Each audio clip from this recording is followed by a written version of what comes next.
white guy with his little black kid. There's nothing you can do to control him. Now at 4, council controversy. LA City Councilwoman Nury Martinez speaking about the black son of a white colleague has cost her the council presidency. Good afternoon, everyone. I'm Juan Fernandez. Hi, everyone. I'm Susie Suh. This is KCAL 9 News at 4, also streaming on CBS News Los Angeles. Elected officials, civil organizations, and school groups have now condemned what's on those recordings, and they've called for resignations from all the council members who are heard. Well, so far, neither Martinez, Kevin De Leon, or Gil Cedillo have indicated they will step down. Well, only gliders got to step down for racism. Everyone knows that. If you're a POC, you don't have to step down for racism.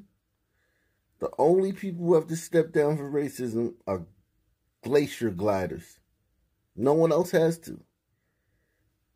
And these hombritos, they know it, man. They know. They can ride this out. Yeah, some people going to be upset for a couple of days. But they can ride it out. If they were gliders, it wouldn't be no couple of days. It would be protest and marching out in front of City Hall. People threatening to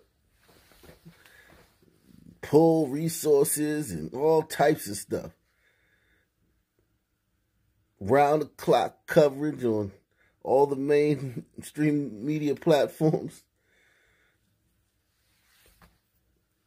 Pressure, pressure, pressure, pressure, pressure.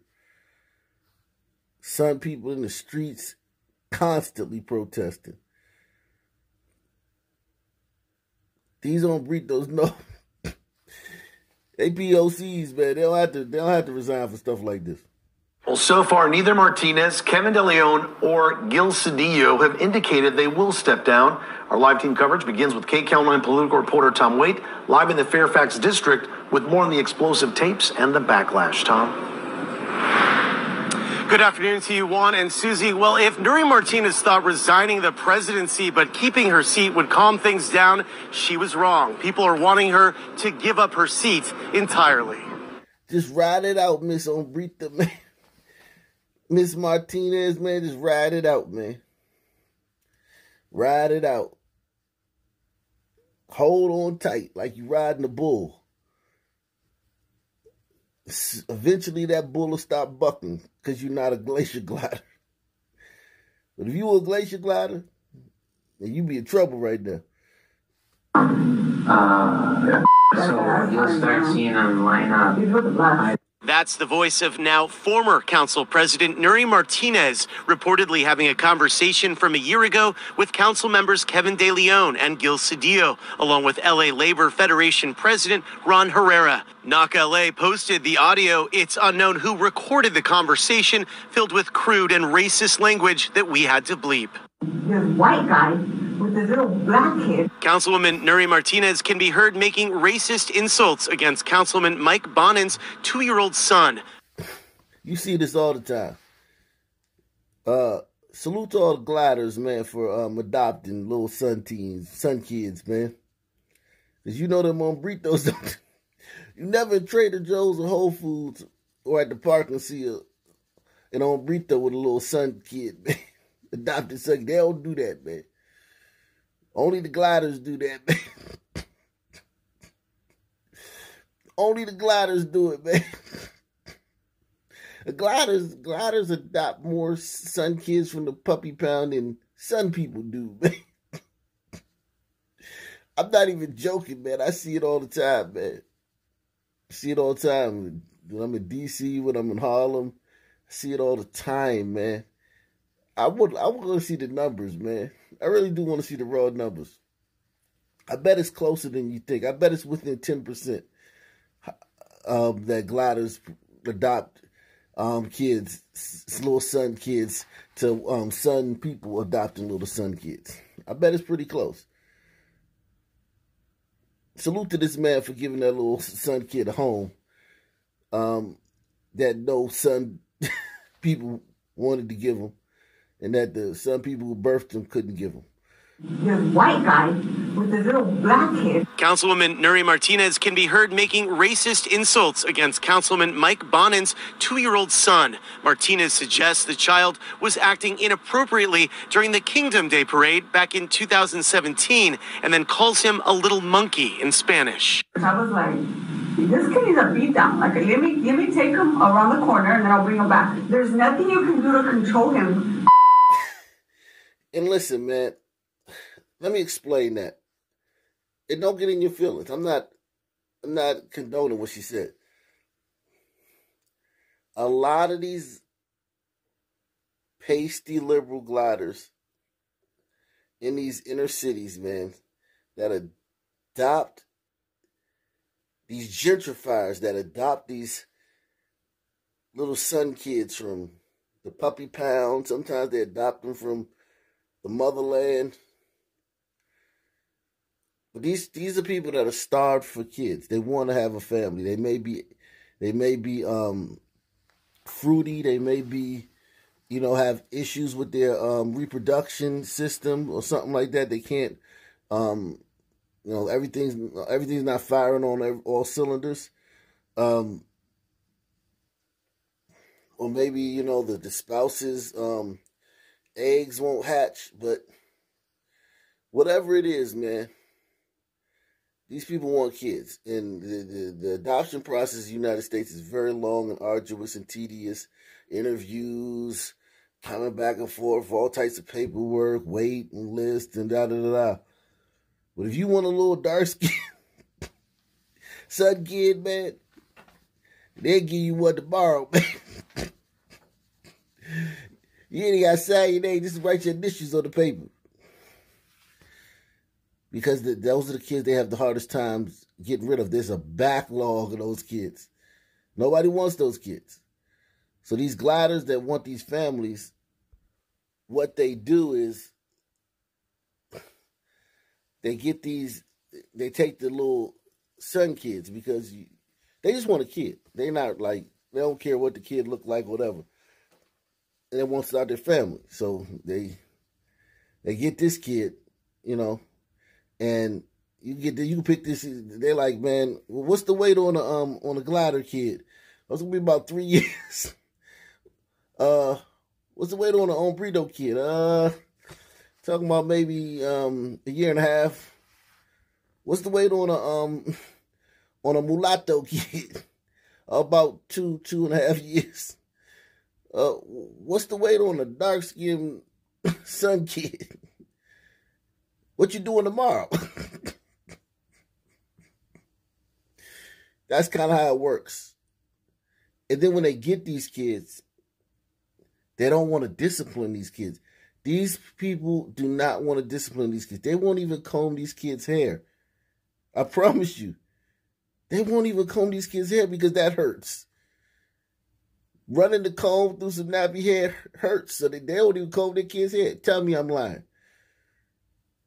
And they treat these kids with kid gloves, and these kids are some of the worst behaved kids on the planet. Not because they're son kids, necessarily, but because they're the pasty liberals that raised them, that adopted them, will not discipline them, will not set boundaries, won't even comb their hair. So, you gotta understand, man. You see them when you see these kids, they do act out a lot. I've noticed that. I have noticed that. They have behavioral problems stemming from lack of discipline. You can tell the behavioral problems come from lack of discipline. Mike Bonin's 2-year-old son. Martinez suggests the child was acting inappropriately during the Kingdom Day parade back in 2017 and then calls him a little monkey in Spanish. I was like, this kid needs a beat down. Like, let me take him around the corner and then I'll bring him back. There's nothing you can do to control him.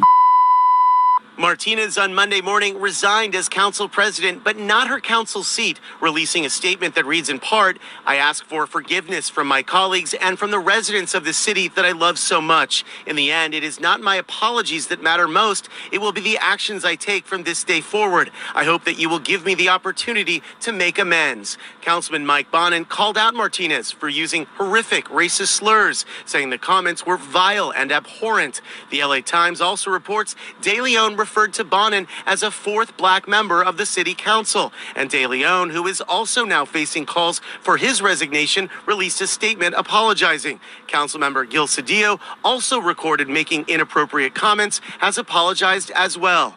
Other city council members are speaking out, including Marquise Harris Dawson, who says the council members heard on the recordings need to resign. Their place in our city and their place in our society is any place other than the Los Angeles City Council as a voting member. We can't have a city council where every day we go in, there's someone sitting there that called the black child a monkey. It's not tenable. It's inconsistent with the city of Los Angeles. Look at here, Marquise, man. Listen here, Marquise.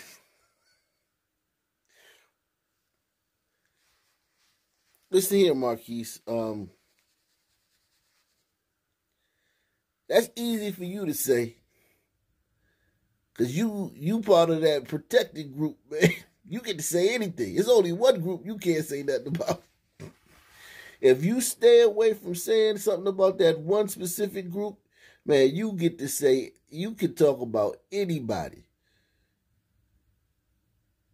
Okay? You got the green light as a Sun man. So take it easy, man, on this, on your colleague, man. Because we know as Sun people, we can say anything about anybody except for that one group. And that's a lot of privilege, man. Because most groups can't say nothing about nobody. We can say we got the most latitude and longitude and the most freedom of speech of any group in this country. You should see, just look at the sports shows. Look at what the Sun analysts say on the sports shows and what the glider analysts say. Glider analysts got to bite his tongue, man. Sun and the man, I know, man, everybody all the time. Racist, this white people, Glider analysts be like, he be measuring his words. We got the most freedom of speech of anybody. So I kind of I hate when Sun people like try to act like, you know, they want somebody fired for something they said. When we get to say anything, man. We held to the bar so low, the standard is so low for us, man. People don't expect much out of us, man. They let us do anything. You know what I'm saying? Like, well, that's just them, man. You know, we ain't come to that standard of etiquette and decorum. We can violate all that stuff, man. And people just like, anybody else do the exact same thing? It's like, oh my gosh. Dear God. We doing this like, let's just do. We can't have a city council where every day we go in, there's someone sitting there that called the black child a monkey. It's not tenable. It's inconsistent with the city of Los Angeles. In Councilwoman Martinez's district, disgust and anger over what was said. Well, how can she be effective if she's not a unifying force? Is what I'm saying. It's that she half her constituents no longer think that she's for them. You know, I happen to be a white Hispanic. What does she think about me? You know, I have friends that are indigenous that speak Spanish as a second language. What does she think about them? You shouldn't have said that. In that power you hold, you should not have said anything like that about anyone. You know. There is is a city council meeting scheduled for tomorrow morning as routine. Also, tomorrow night, there is a mayoral debate. You can bet, of course, this will be one of the topics. Reporting live in the Fairfax district, I'm Tom Waite, KCAL 9 News. Tom, thank you. This afternoon, LA Mayor Eric Garcetti released a statement writing in part, stepping down from the council would be the right response by these members in a moment that demands accountability and healing at a time of great pain and deep disappointment. This is a time to not only stand up to the things we are against, but to do the hard work of bringing about the things we are for, a city of belonging and accountability.